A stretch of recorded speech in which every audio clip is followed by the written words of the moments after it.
నువ్వెందుకు బస్సు అమ్మాయి హగ్ చేసుకుంటున్నావు అని చెప్పేసి పాద్దు అడిగేసరికి, మనం ఒట్టు వెయ్యాలన్నా, మాట తీసుకోవాలి అన్నా మనం ఈ భాషలోనే చెప్పాలి అనుకున్నాం కదా జీప్ అబ్బాయి నాకు అని అంటూ ఉంటుంది. అయితే ఇప్పుడు నువ్వు ఏం చెప్పాలి, ఏం కావాలి అని చెప్పేసి అనేసరికి అది అని చెప్పేసి అంటూ ఉంటుంది. ఏం ఏం మాట కావాలి చెప్పు జీప్ అమ్మాయి అని అనేసరికి, అది కాదండి శారదత్తయ్యతో అంటే మీ అమ్మతో మీరు మాట్లాడాలి అని చెప్పేసి అయితే అంటూ ఉంటుంది. అలా అనగానే పాదు అయితే అలా చూస్తూ ఉండిపోతూ ఉంటాడు.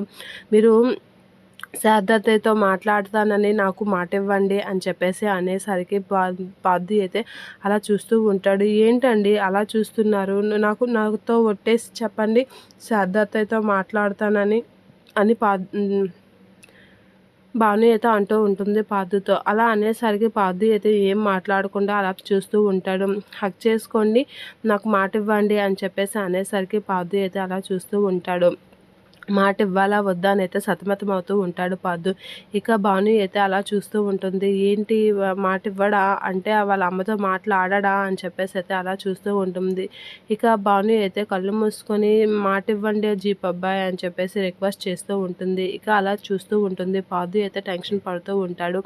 ఇక భాను అయితే అలా చూస్తూ ఉంటుంది పాదు వైపు.